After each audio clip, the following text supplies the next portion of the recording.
Halo semuanya, lagi pusing siapin ujian geografi? Tenang, tenang, kamu udah ada di tempat yang benar. Sebentar lagi, kita bakal bedah tuntas semua konsep kunci soal struktur planet kita sama siklus batuan yang, ya ampun, dinamis banget. Anggap aja ini panduan belajar super kilat biar kamu makin jago dan pede sama materinya. Ujian udah dekat banget, dan rasanya materi numpuk semua ya. Saya ngerti banget rasanya. Tapi, jangan panik dulu. Penjelasan kali ini emang dirancang khusus buat menyederhanakan topik-topik yang paling penting langsung ke intinya. Biar kamu bisa belajar lebih efisien dan pastinya lebih percaya diri. Udah siap? Yuk kita mulai. Oke, ini dia peta perjalanan kita hari ini. Pertama, kita mulai dari yang paling dasar, lapisan-lapisan bumi. Terus kita naik ke permukaan, kita obrolin soal kerak bumi dan gimana batuan terbentuk. Nah, habis itu kita masuk ke bagian paling seru, siklus batuan. Dan terakhir, ada kuis kecil-kecilan buat ngetes pemahaman kamu. Yuk kita mulai dari bagian yang paling fundamental. Kenapa? Soalnya, kalau kita ngerti apa yang ada di bawah kaki kita, itu tuh kunci buat paham hampir semua fenomena geologi. Dari mulai letusan gunung berapi yang dahsyat, sampai gempa bumi yang bikin bergetar. Ini fondasinya. Oke, yang pertama, litosfer, atau gampangnya kita sebut aja kerak bumi. Ini adalah panggung utama kehidupan. Lapisan ini, meskipun paling tipis dibandingin lapisan lainnya, tapi disinilah tempat semua benua, samudra, dan ya kita semua ini ada. Pokoknya semua yang kita injak, bangun, dan gali, ya ada di sini. Sekarang coba bayangin lapisan persis di bawah kerak bumi. Nah, itu dia mantel bumi. Lapisan paling tebal di planet kita. Walaupun disebut padat, mantel ini tuh nggak kaku loh. Panas yang luar biasa dari inti bumi bikin dia gerak pelan-pelan kayak cairan super kental. Mirip air mendidih di panci gitu deh.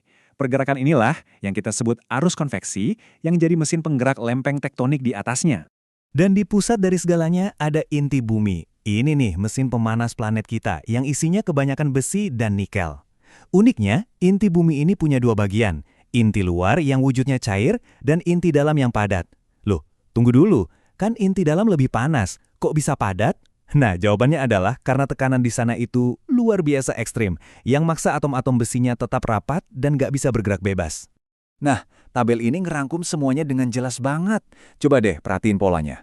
Wujudnya berubah kan? Dari padat tapi plastis di mantel, jadi cair di inti luar, terus balik lagi jadi padat di inti dalam gara-gara tekanan super tinggi. Perhatiin juga deh lonjakan suhunya. Dari yang cuma 1000-an derajat, langsung loncat jadi sepanas permukaan matahari di inti dalam. Wow, tabel ini bener-bener rangkuman visual yang oke banget buat ujian nanti. Oke, sekarang kita balik lagi ke permukaan ya. Setelah kita paham apa yang ada di bawah, yuk kita fokus ke kerak buminya itu sendiri dan berbagai jenis batuan yang ngebentuknya. Ini nih, bagian yang bisa kita amati langsung. Kerak bumi itu ternyata nggak seragam loh. Ada dua tipe utama. Yang pertama, kerak benua, tempat kita berdiri sekarang. Ini jauh lebih tebal, tapi lebih ringan, soalnya terbuat dari granit. Sebaliknya, kerak samudra yang ada di dasar lautan itu lebih tipis, tapi lebih padat, karena terbuat dari basalt. Nah, perbedaan berat inilah yang jadi alasan kenapa kerak samudra bisa nyelam ke bawah kerak benua pas lempeng tektonik tabrakan. Semua batuan beku itu asalnya dari magma, tapi di mana dia mendingin, itu yang nentuin bentuknya. Kalau batuan intrusif, itu terbentuk pas magma mendinginnya pelan-pelan di dalam kerak. Contohnya batolit, itu dapur magma raksasa yang membeku. Sementara itu, batuan ekstrusif terbentuk pas lava mendinginnya cepet banget di permukaan. Contohnya pilolava, yang bentuknya kayak bantal-bantal dan khas banget terbentuk di dasar laut. Ingat ya, pendinginan lambat kristalnya besar, pendinginan cepat kristalnya kecil. Nah, ini dia bagian yang paling dinamis. Batuan di bumi itu nggak diam aja. Mereka terus-terusan berubah dari satu jenis ke jenis lain. Proses ini ada dalam sebuah siklus yang butuh waktu jutaan tahun. Penasaran kan gimana cara kerjanya? Yuk, kita lihat. Jadi, gimana caranya sebuah batu granit yang super kokoh bisa jadi batu pasir? Gini ceritanya. Semua dimulai dari pelapukan. Hujan, angin, perlahan-lahan menghancurkan si batu. Terus, potongan-potongan kecilnya dibawa pergi sama air sungai. Ini namanya erosi. Nah, pas aliran sungai melambat, serpihan ini ngendap di dasar danau atau laut. Selama jutaan tahun, tumpukan ini ditekan sama beratnya sendiri dan kayak dilem, jadi satu. Proses ini namanya litifikasi. Dan, voila, lahirlah batuan sedimen. Terus gimana dengan batuan metamorf? Coba bayangin batuan sedimen atau batuan beku yang terkubur jauh-jauh di bawah permukaan gara-gara pergerakan lempeng. Di bawah sana, dia itu kayak dipanggang sama panas dan diremas sama tekanan yang luar biasa. Proses ini nggak sampai melelehkan batuannya loh, tapi mengubah total struktur mineral di dalamnya. Proses ini disebut rekristalisasi. Contohnya, batu kapur bisa berubah jadi marmer yang indah itu. Perubahan ini bisa dipicu sama dua hal utama. Yang pertama, metamorfisme kontak. Ini terjadi pas batuan kena langsung sama magma yang super panas. Jadi pemicu utamanya ya suhu. Gampang kan? Kontak karena panas. Nah, yang kedua itu metamorfisme dinamo. Ini kejadiannya di skala yang lebih gede gara-gara tekanan dahsyat dari tumbukan lempeng tektonik.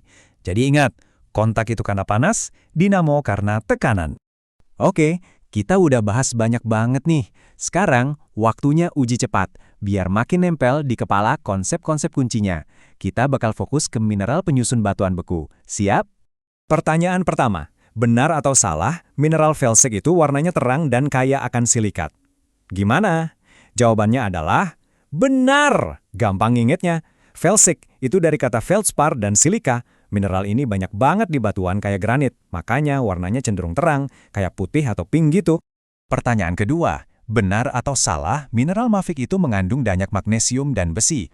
Dan yang ini juga benar. Mafik itu singkatan dari magnesium dan ferum, alias besi. Nah, mineral inilah yang bikin batuan kayak basalt jadi lebih padat dan warnanya gelap.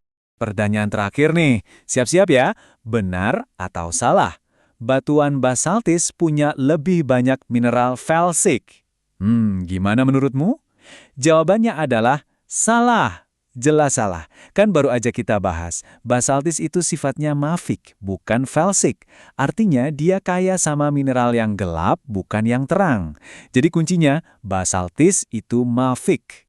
Dan kita udah sampai di akhir panduan kilat ini. Semoga penjelasan tadi benar-benar bantu kamu jadi lebih siap buat ujian ya. Tapi ingat, belajar itu nggak berhenti di sini. Geologi itu bidang yang luas dan menarik banget. Jadi pertanyaannya sekarang, setelah paham dasar-dasarnya, topik apa lagi nih yang bikin kamu penasaran? Mungkin soal gunung berapi, gempa bumi, atau malah pembentukan fosil? Teruslah bertanya dan belajar ya. Semoga sukses ujiannya.